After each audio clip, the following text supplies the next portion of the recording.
8 cognitive biases explained. Because contrary to what most people think, the science says that you're not in control of all of the decisions that you make each day. There are a lot of automatic decision-making processes that go on within your brain, and in this video you're going to learn the 8 most impactful of these cognitive biases and how you can use them to your advantage. So if you find that you keep making stupid decisions, seemingly on autopilot, whether that be in your selling career or just in life in general, then this video is going to explain why that happens and how you can stop it right in its tracks. Hi, I'm Will Barron, founder of Salesman.org, where we make selling simple. We break down selling into basic building blocks and then tell you how to assemble them for success. Let's dive right in. So have you ever wondered why hindsight is such a powerful tool? Well, it's because a lot of the decisions that we think that we make are processed automatically in our brains. We're not in control of them. It's only after the decision has been made that we can look back on it with hindsight and then engage the logical parts of our brains to realize where we went right, or more likely where we went wrong.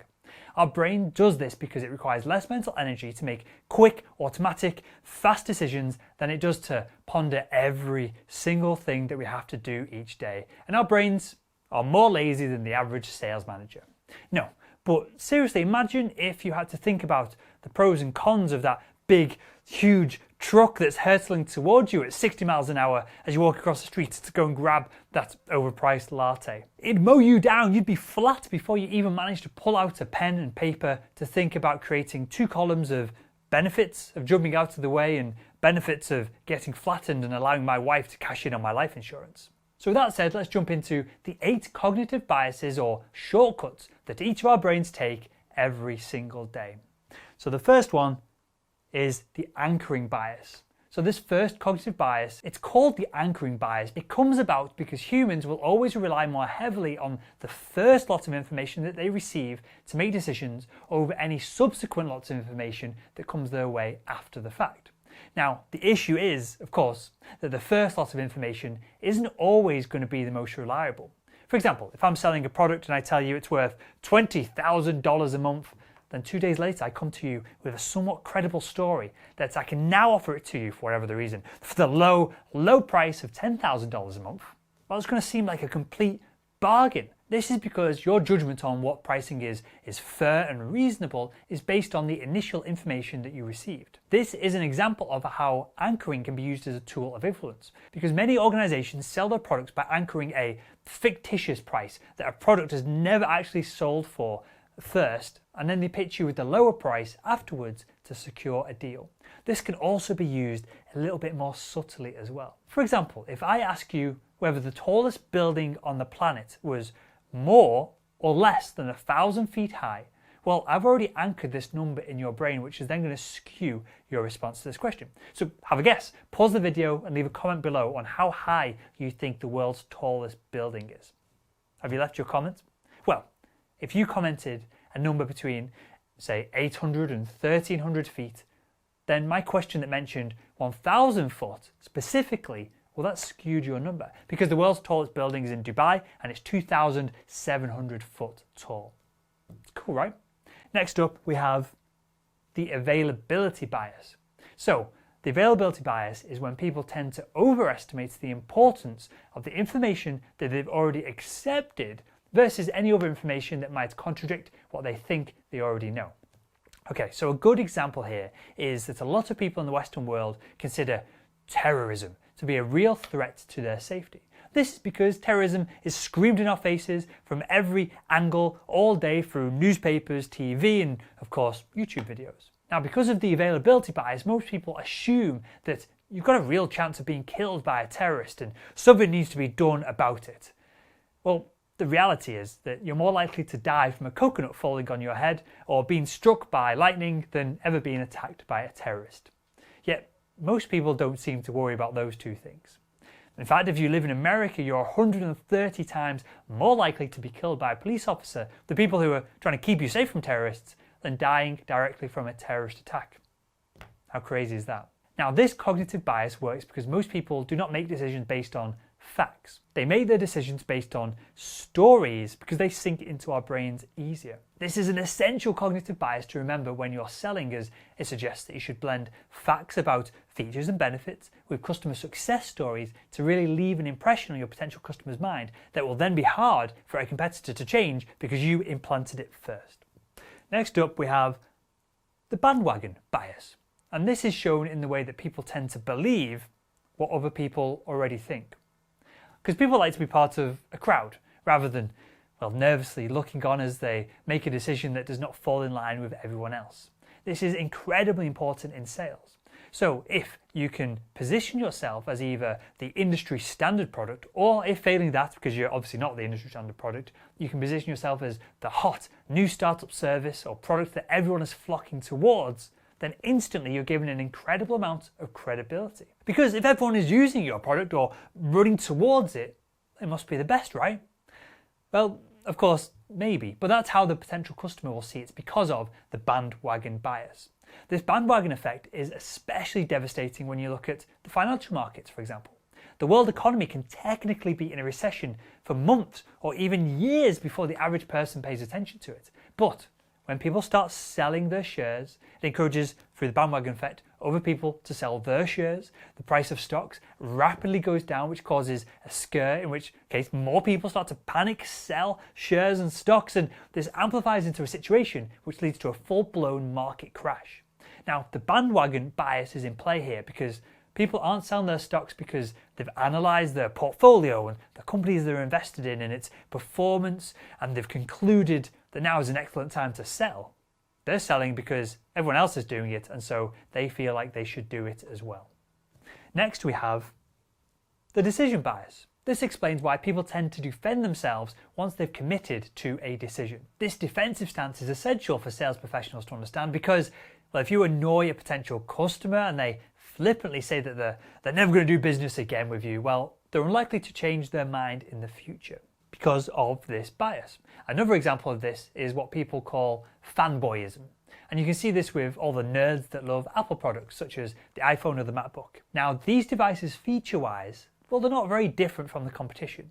But if this individual has decided to buy into Apple or the Apple ecosystem, well, the price of these products goes up and up and up, and they will defend their purchase and proclaim that they are far more differentiated than what they really are because, again, they've already made a decision and they are wired to stick to it. Next, we have the confirmation bias.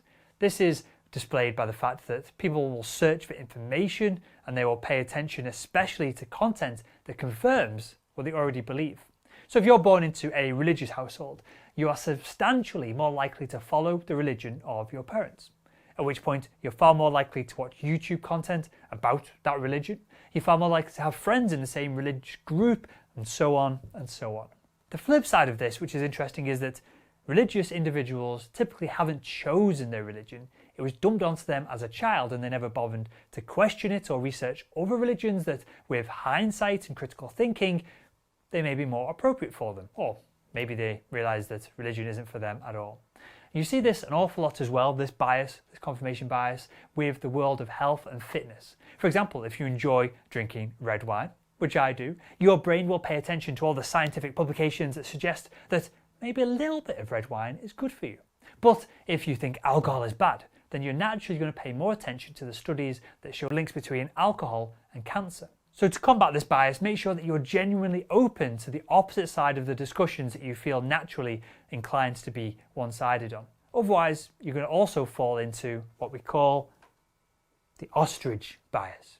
Now, the ostrich bias is the subconscious bias that encourages you to ignore any negative information that comes your way. And this goes beyond just not proactively looking for negative information by watching the news, for example. This bias specifically causes you to become blind to this negative information, even when it gets so close to you that it can smell that you've not showered this morning. Now, an example of this could be when you know that you're behind on your sales numbers, but you put your head in the sand, metaphorically, like a cartoon ostrich, and you choose to ignore this fact. You continue procrastinating, trying to get by without joining salesman.org, wink wink, link in the description, and you don't do anything about the selling issues that you have.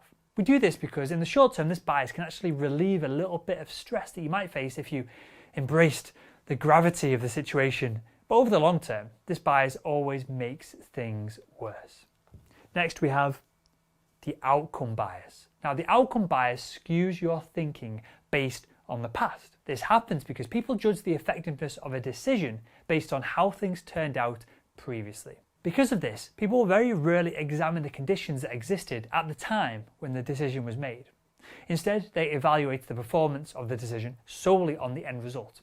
Now, this is best explained with a bit of a daft example. So, if you were in massive credit card debt and you decided to take out a personal loan to buy a bunch of lottery tickets, and then by some miracle you won and you managed to pay off your debts and you still had money left over, a couple of million in the bank, well, the outcome bias would push you to believe that you made the right decision in taking out the loan and buying the potluck chance of those lottery tickets helping you out. Of course, the reality is this would be an incredibly stupid thing to do. You'd be crazy to take out another loan if you're already in a large amount of debt, to go down the path of making such an insane risk of buying lottery tickets. But this bias happens a lot in business. So let's say there's a manager who's making a purchasing decision. His team, all of the data, his mentor, his boss have told him that product A is the correct pathway to go down. But his gut, this intangible pulling force that we all have, his gut feeling told him to purchase product B. So on this one occasion, his gut decision to buy B just by chance happened to be the correct decision, even though it went against all of the logic and all the advice from everyone around him. So this bias will make the manager trust their gut on purchasing decisions more so than anything else, and they'll make countless mistakes in the future and will not reassess the best way to make buying choices. They will continue to use their gut because they had one good outcome from it originally. And finally, 8, we have the survivorship bias. This final bias is when you judge something based on the surviving information rather than all the information that you have. An example could be you, right now watching this video. It's nearly at the end of the video, right? And you're going to have a different opinion on the content than someone who viewed just 30 seconds of it and clicked off because for some reason they got bored. When we only listen to the people who've completed the process or watched the whole of this video, we're going to then ignore a lot of feedback from the people who didn't manage to finish it. This is a real problem in the sales training industry because you get a lot of middle-aged, angry dudes in suits that don't really fit very well, banging on about cold calling and all the other weird sales techniques that worked in the 90s. Because these techniques worked back then. These guys obviously had some kind of success, and so they started training others. Now, they survived. They're the only ones talking about sales training. They have survivorship bias, so they're now only talking about the things that worked for them in the past. They're ignoring facts about the marketplace changing and the fact that nobody answers cold calls anymore anyway. And they're also ignoring the fact that their audience is not like them, because otherwise they would have already had success cold calling, right? This is one of the reasons that the salesman.org training platform includes an assessment that tells you specifically what training is going to work best for your personality type. This is a far more effective way to ramp up your selling results fast, rather than again falling into the trap of survivorship bias and listening to people that survived as opposed to listening to feedback from people who didn't. And there we have it, the 8 most significant cognitive biases explained with a bunch of examples of how this affects you in your B2B sales role. So if you enjoyed this video, make sure to click subscribe and hit that thumbs up button and leave a comment below if you've realized that perhaps you suffer from one of these cognitive biases after watching the video. And with that, I'll see you in the next upload.